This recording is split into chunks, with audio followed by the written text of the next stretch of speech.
प्रस्तुत प्राप्त प्रसंगी सेवेसी घेतलेला अभंग गाथा मूर्ती जगद्गुरु संत तुकोबरायांच्या गाथेतील 4 चरणांचा आणि माणसाच्या नश्वर नाशवंत जीवनाला शाश्वत मार्ग दाखवणारा अभंग विठ्ठल विठ्ठल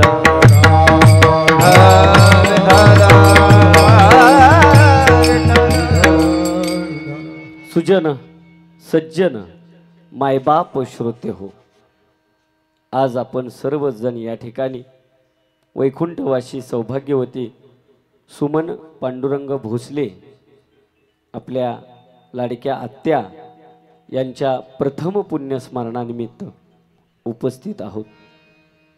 माणसाचं येणं आणि माणसाचं जाणं, माणसाचा जन्म आणि माणसाचा मृत्यू हा ठरलेला आहे, शाश्वत आहे। पण या जन्म आणि मृत्यूच्या मधलं जे अंतर आहे ते म्हणजे जीवन आहे आणि ते कसं जगावं हे ज्यांनी स्वतःच्या चरित्रातनं तुम्हाला आम्हाला सांगितलं। खरं तर पुण्यात्म्याचंच पुण्यस्मरण असतं। पुण्यस्मरण कुणाचं होतं? तुमच्या माझ्यासारख्याचं वर्ष श्राद्ध आहे, पण पुण्यात्म्याच्याच घराच्या पुढं हे भजन आणि कीर्तन घेतले जातात। विठ्ठल विठ्ठल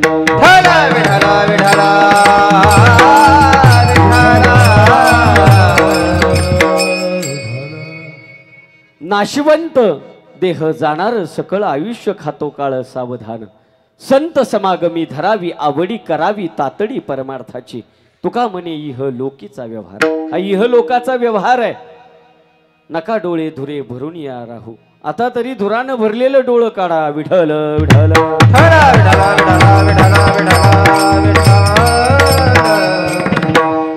हे जीवन कशासाठी आहे? काय हे जीवन आहे आणि या जीवनाचा अन्वयार्थ काय आहे हे समजून घेण्यासाठी पुण्यस्मरण आहे। विठ्ठल विठ्ठल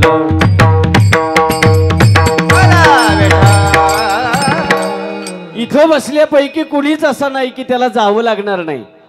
प्रत्येकाचं जाणं ठरलेलं आहे, पण क्षणाक्षणाला आपल्याला विचार करायचा आहे। क्षणोक्षणी हाची करावा विचार, क्षणाक्षणाला विचार करायचा। कुठला विचार करायचा आहे? कसला विचार करायचा आहे? बाबा बाबा, अहो माझं लग्न ठरलंय, मी उपवर झालेली आहे, आणि बाबा या जंगलाच्या राजाचा एक रिवाज आहे की या जंगलामध्ये या राजकुळातल्या राक्षस कुळातल्या मुलीचं ज्या वेळेला लग्न ठरतं त्यावेळेला 100 श्वापद जनावरं मारावी लागतात। बाबा आपल्याला पण हेच करावं लागणार नका?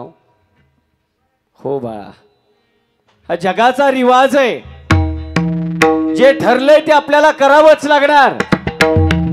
या जंगलच्या राजाचा हा रिवाज आहे की त्याच्या मुलीचं लग्न ठरतं त्यावेळेला त्या जंगलाच्या राजाला 100 श्वापद जनावरं मारावी लागतात। पण बाबा मी नाही म्हटलं हे करायचं तर? अगं नाही जुळणार बाळा, हे आपल्या कुळाला लागलेला हा रिवाज आहे। या रिवाजापासून आपल्याला बाजूला नाही होता येत। आणि ती छोटीशी मुलगी जिच्या मनामध्ये घालमेल होते की अरे कसं आतापर्यंत 100 जनावरं मारायचा रिवाज आहे, पण मनात विचार येतोय की हे शक्य नाही, असं नाही करायचं आपण। उद्वेग होतो, क्षणाक्षणाला मनामध्ये विचार येतो, क्षणोक्षणी हाची करावा विचार। आणि क्षणाक्षणाला तिच्या मनामध्ये विचार पेटत असताना जर का माझ्या लग्नामुळे मी उपवर झाल्यामुळे जर 100 जनावरं मारायला लागणार असतील तर मीच लग्न नाही केलं तर काय बिघडतंय? आणि तिच्या मनामध्ये विचार येतो आणि रात्रीच्याच वेळेला ती बाहेर पडते। घनदाट अंधार पडलेला असतो, चिरचिरचा आवाज होतो आणि त्या चिरचिरच्या आवाजात त्या छोट्याशा लेकराची पावलं अंधाराच्या दिशेनं उद्याचा सूर्य उगवण्यासाठी ती बाहेर पडत असते। रात्रीची वेळ झालेली आहे, सगळीकडे अंधार दाटलेला आहे आणि ही मुलगी धावते पळते। ठेस कळते. कुठं जायचं, कुठं थांबायचं नाही तिला ठाऊक, नाही तिला माहीत. पण मनात एकच विचार पडलेला आहे की आयुष्य आहे ते चांगल्या कामासाठीच घालवेन, चांगल्याच कामासाठी जन्माला यावं. तुका म्हणे सत्य कर्मा व्हावे सहाय्य. आणि रात्रीच्या वेळेला धावत असताना पण मनामध्ये क्षणोक्षणी हाची करावा विचार. या संसार रूपी सागरातनं तरण्यासाठी मनामध्ये विचार पेटलेला आहे. आता सगळीकडे अंधार आहे, कोल्ह्या कुत्र्यांचा आवाज येतोय, असुरक्षित आहे ती मुलगी. पण पुढंच एका आश्रमामध्ये दिवा पेटलेला आहे आणि त्या आश्रमामध्ये भजन चालू आहे. रघुपती राघव राजा पतित सीतारा.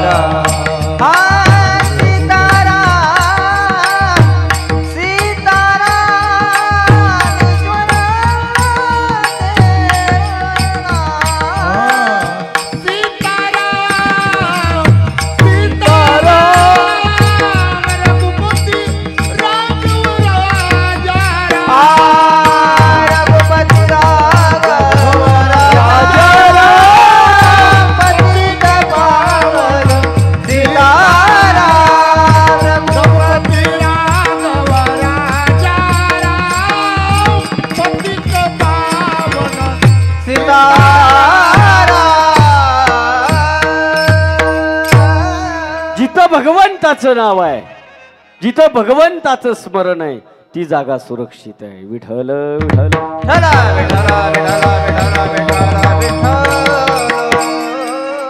आणि म्हणून त्या मुलीला विचार केला तिथंच थांबायचं.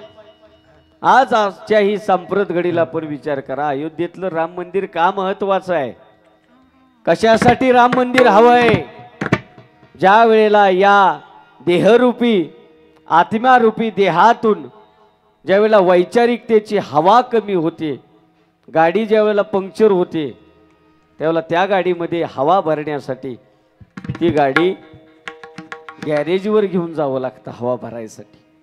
पण ज्या वेळेला आपल्या देहातली वैचारिक हवा कमी होते त्यावेळेला प्रभू रामचंद्रांच्या चरणावरती जावं लागतं. म्हणून अयोध्येत राम मंदिर हवं आहे. विठ्ठल विठ्ठल.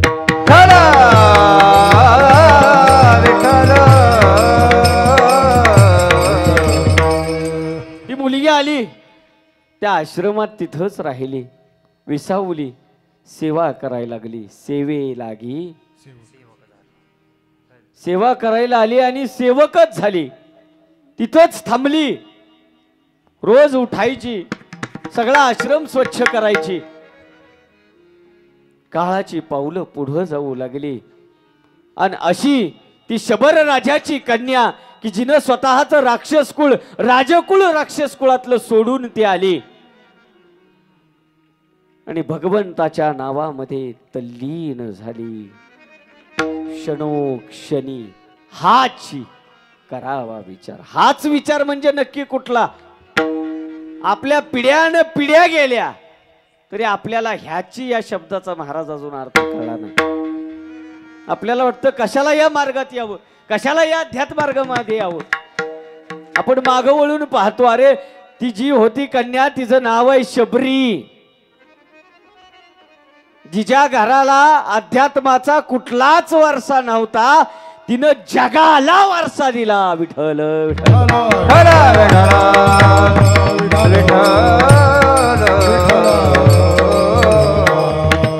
तुम्हाला कुठला वारसा आहे हे महत्वाचं नाही, तुम्ही तुमचा कुठला वारसा निर्माण करताय हे महत्वाचं आहे. विठ्ठल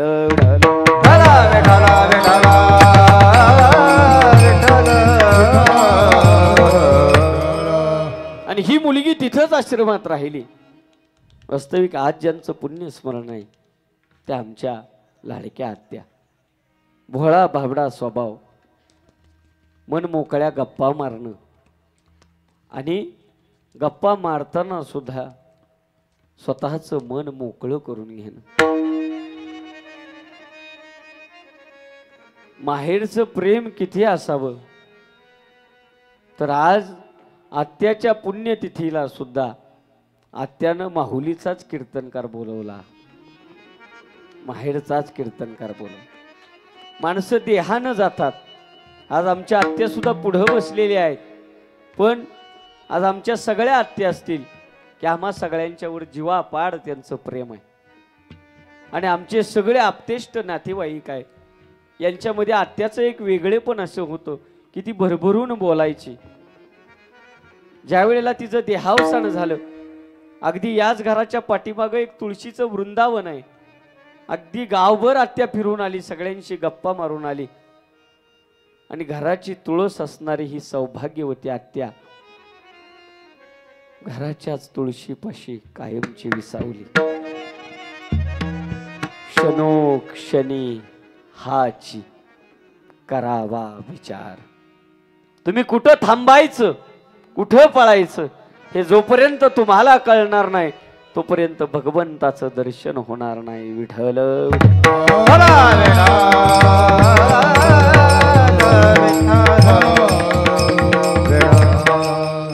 आणि हाच विचार त्या शबरीच्या मनात आला. तिथंच राहिली, आश्रमात सेवा करायला लागली.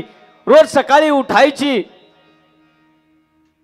प्रातःकाळच्या संध्या उरकायची आणि भगवंताच्या नामस्मरणामध्ये तल्लीन व्हायची.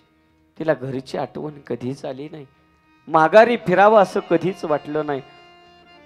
महामानव, महापुरुष, संत रामायण हे का महत्वाचं आहे, तर रामायणातलं प्रत्येक चरित्र तुमचं आणि माझं चारित्र्य उभं करणार आहे. विठ्ठल विठ्ठल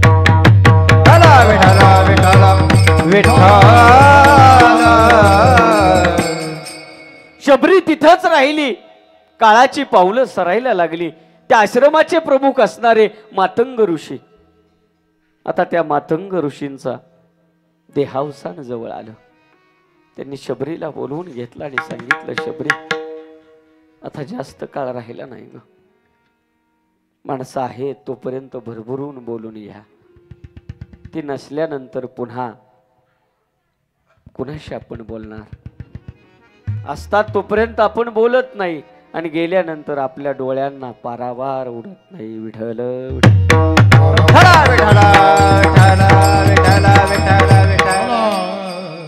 मातंग ऋषींनी शबरीला जवळ बोलवलं आणि सांगितलं, शबरी अगं राक्षस कुळातल्या राजकुळात तू जन्माला आलीस, अख्खं आयुष्य राम कार्यासाठी वाहून दिलंस.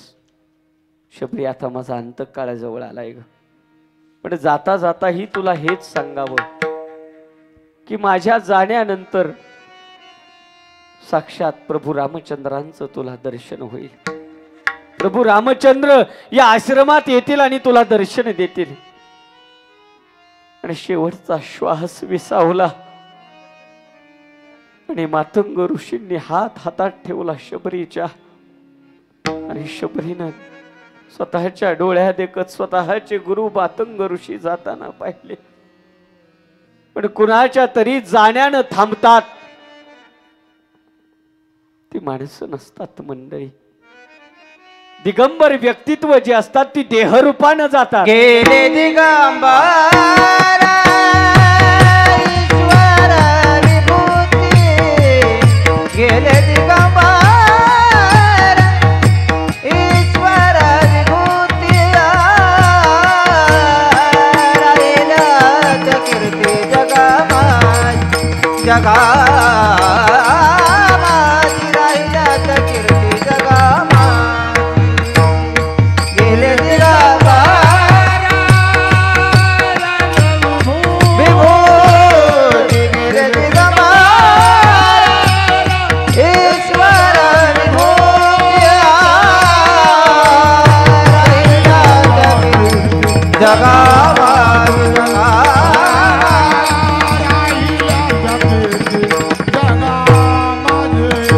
गेले दिगंबर ईश्वर विभूती, गेले दिगंबर गेले दिगंबर ईश्वर विभूती, गेले दिगंबर ईश्वर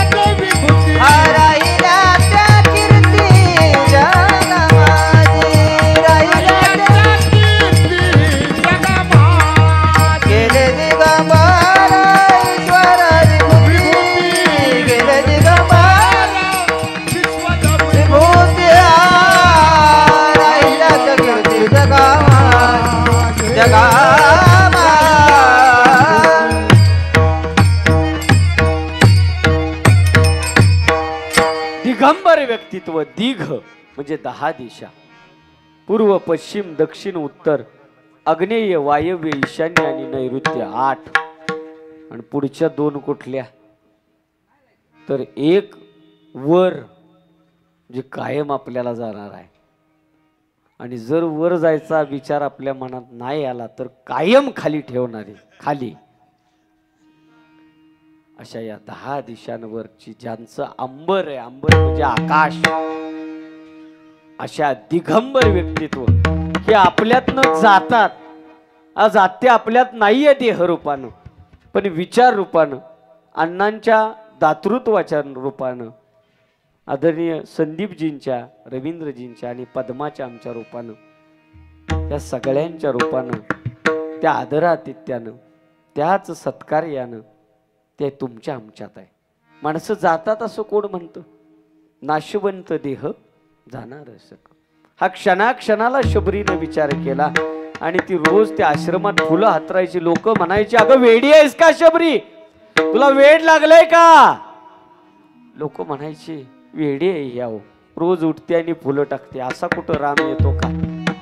आणि ती रोज म्हणत असते, आश्रमात या कधी रे येशील रामा रघुनंदना, रामा रघुनंदना. आश्रमात या कधी रे येशील, आश्रमात या कधी रे येशील रामा रघुनंदना,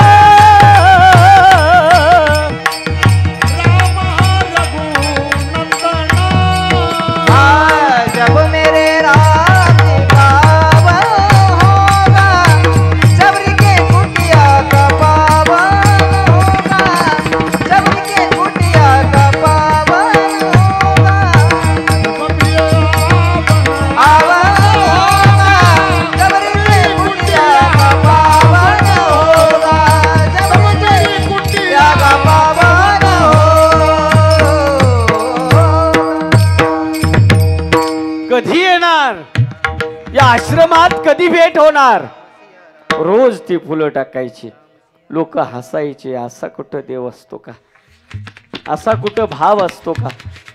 अशी कुठं परमेश्वरी भेटीची भूक असते का? भेटी लागे जीवा, आणि ती भेट जीवाला या लागली होती.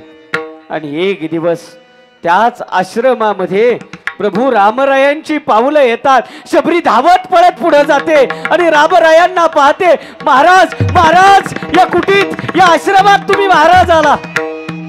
आणि जाऊन त्यांच्या चरणावरती मस्तक ठेवते.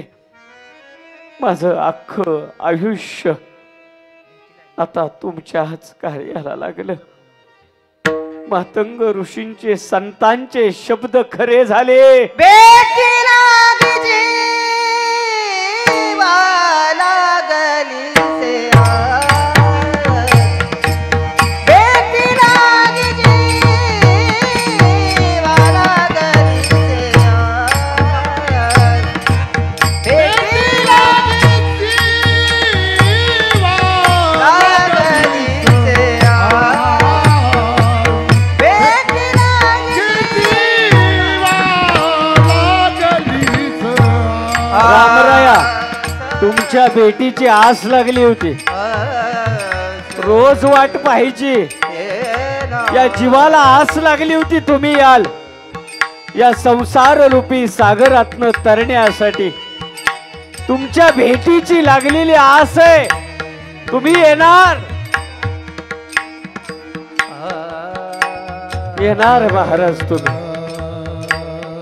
आणि रोज उठायची, लोक वेडी म्हणायची, मला हसायची. आता आता बघा की हो, रामराय आलेले आहेत, आलेले आहेत रामराय.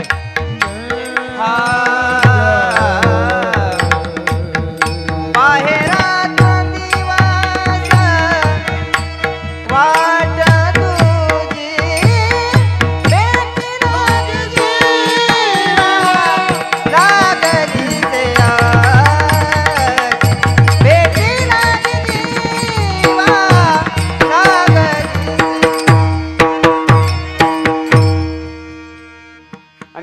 रामाची आस लागली आणि साक्षात आश्रमामध्ये रामराय आले मंडळी.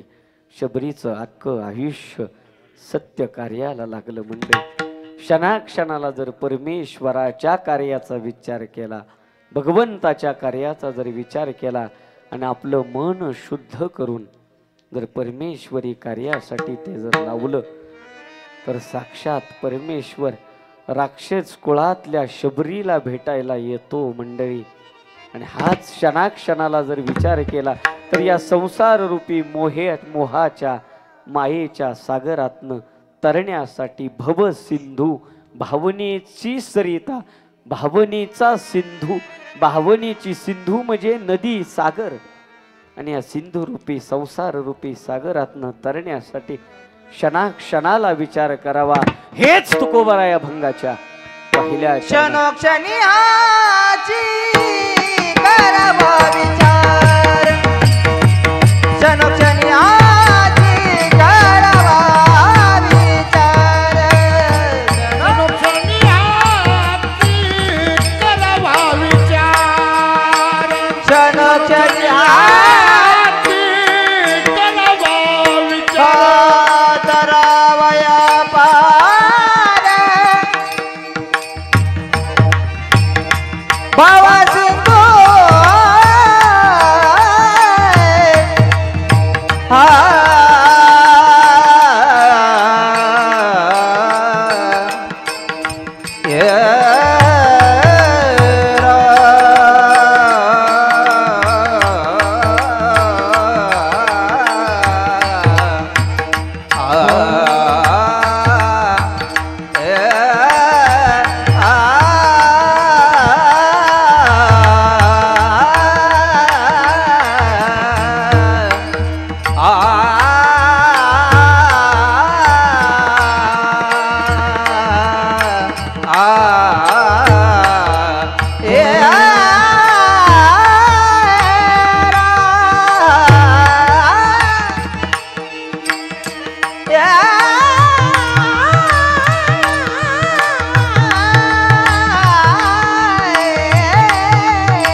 क्षणाक्षणाला विचार करा.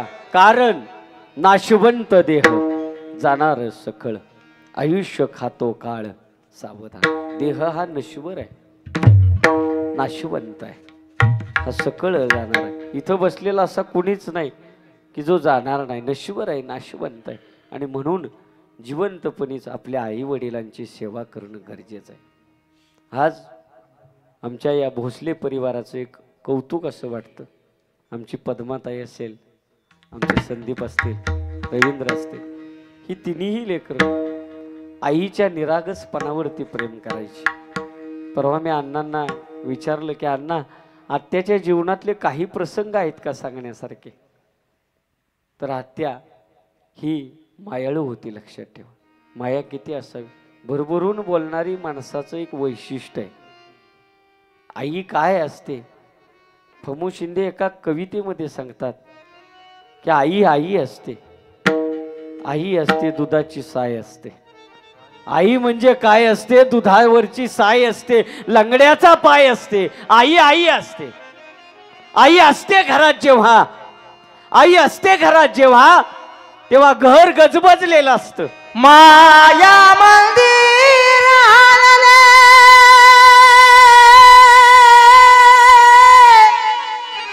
वा, माया मंदिर आणले, लागे कळस फुटाया,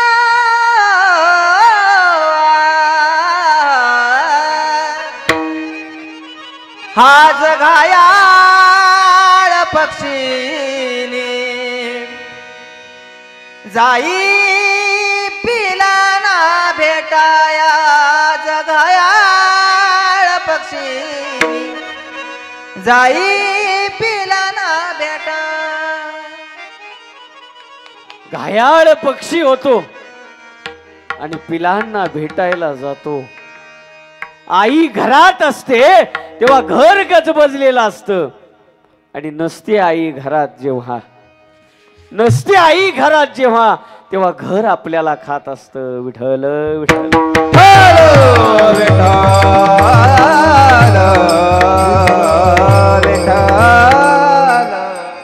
जिवंतपणीच माणसांची सेवा करणं हेच खऱ्या अर्थ. नाशवंत देह जाणार सकळ. हा देह सकळ जाणार आहे, काहीच राहणार नाही.